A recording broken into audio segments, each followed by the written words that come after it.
The case. You get the case. The judge always likes to see that you're ready.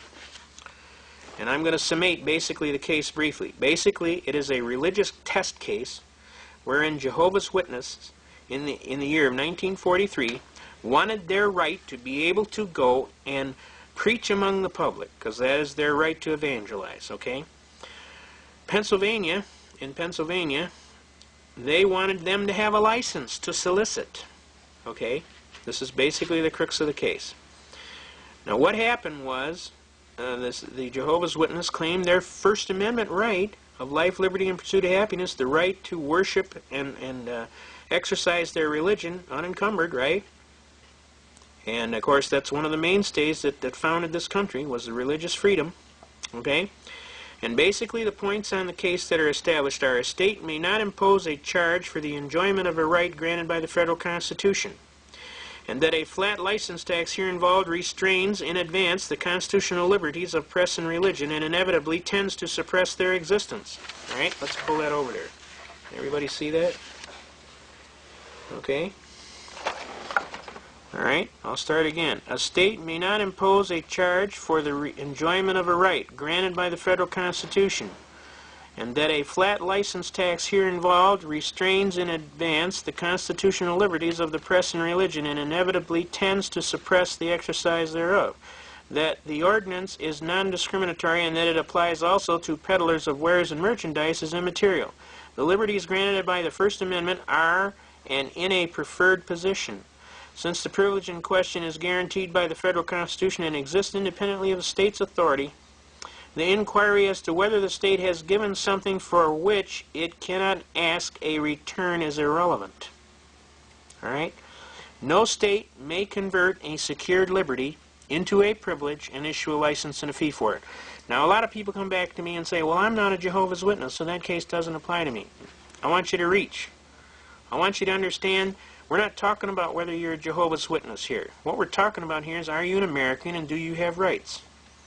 What they are talking about here is that these Jehovah's Witness people exercised their rights timely, that they had a right to worship and exercise and worship their God and evangelize as they chose, and that the state came in and arbitrarily converted that right into a privilege and issued a license and a fee for it. That is totally unconstitutional. Now, we took that case as a pioneering case, and we argue that case for all of your constitutional rights. All you need to do is keep in mind that you are an American and you have constitutional rights, number one. Number two, you have to keep in mind what right. Can you pull the right out of the Constitution? If you can pull the right out of the Constitution, and I'll give you an example. How about the right to travel freely and unencumbered, pursuant to Shapiro versus Thompson, and we'll get into that. How about the right to keep and bear arms, right? Does a state have a right to require a license and a fee for the exercise of the right? And if they do, can you ignore the license and the fee? We'll get into that. Now, obviously, in this case, it's clearly established, and this is the premise of this case. No state may convert a secured liberty into a privilege, issue a license and a fee for it, and require you to have that. Otherwise, you committed a crime. That's totally 100% unconstitutional. I want that to get across real clear. Now let's jump to the next case. By the way, Murdoch is recorded at 319. That's the 319 volume.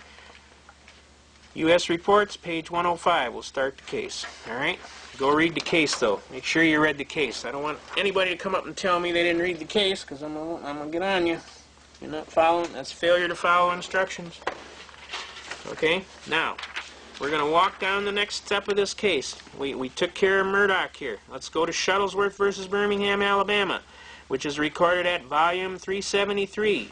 The same U.S. Reports. You go to volume 373, turn to page 262. When we go to Shuttlesworth versus Birmingham, Alabama, this is another unique religious case, okay? In this case, 6 ministers were accused, of inciting to riot and otherwise create a disturbance and disturb the peace, okay?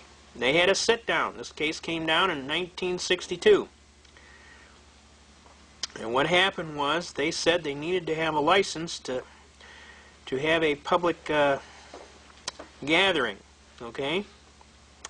And what happened was it went to the Supreme Court, and the Supreme Court says, no, you don't need to have a license for the exercise of a First Amendment right to freely assemble. Okay? Right, basically the gist of the case is the Negro ministers were convicted in the Alabama State Court of aiding and abetting in violation of criminal trespass ordinance in Birmingham, Alabama. The only evidence against them was to the effect that they had incited 10 Negro students to engage in a sit-down demonstration at a white lunch counter. Actually, there were 6 ministers, but only 2 got charged, as a protest against the racial segregation. Then they cite other cases. A lot of times you can find other cases in these cases. In Gober v. City of Birmingham, Alabama, this court today holds, on the authority of Peterson v. City of Greenville, that the convictions of those 10 students for criminal trespass were constitutionally invalid. Since those convictions have been set aside, it follows that these petitioners did not incite or aid and abet any crime, and that therefore the convictions of these petitioners must be set aside. Now basically what they were claiming is their constitutional right to freely assemble. The cities was claiming that they had to have a license to put on a demonstration, which they didn't have, and they were charging them with a criminal trespass for not having a valid license to freely assemble and or protest. Okay? Now, the gist of this case, I want you to see the significance of this case in view of the case we gave you before that. Murdoch versus Pennsylvania clearly established that no state could convert a secured liberty into a privilege and issue a license and a fee for it. Does everybody got that? Shuttlesworth versus Birmingham, Alabama said that if the state does convert your right into a privilege and issue a license and a fee for it, you can ignore the license and the fee and engage in the right with impunity. That means they can't punish you. They got to let you go. All right? Does everybody see that? It's very important that you understand, first, your Constitution is the supreme law of the land, and that you have that right. And that right shall not be infringed, and it's supposed to be enforced in favor of you, the clearly intended and expressly designated beneficiary. It's very important that you understand that no state may convert that right into a privilege and issue a license and a fee for it. And if they do, Shuttlesworth versus Birmingham, Alabama says you can ignore the license and engage in the right with impunity. That means they can't punish you. Now, the next case is very important, and it's very important that you see the argument. Okay? That's United States versus Bishop.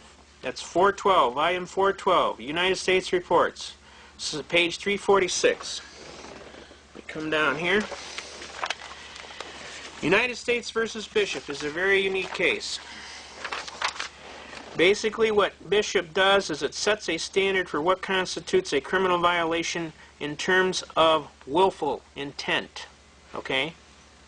Willfulness is one of the major elements that is required to be proven. In any criminal element, you have to prove, 1, that you're the party, 2, that you had a method or an opportunity to do the thing, and 3rd, that you did so with a willful intent. Now, when we get to willful intent, willful is defined as an evil motive or intent to avoid a known duty or task under the law with a moral certainty. Obviously, in the previous 2 cases, you have decided that you have relied on the United States Constitution. And you have relied on decisions of the United States Supreme Court. So, could you have willfully done any deed or crime? Obviously not. So guess what?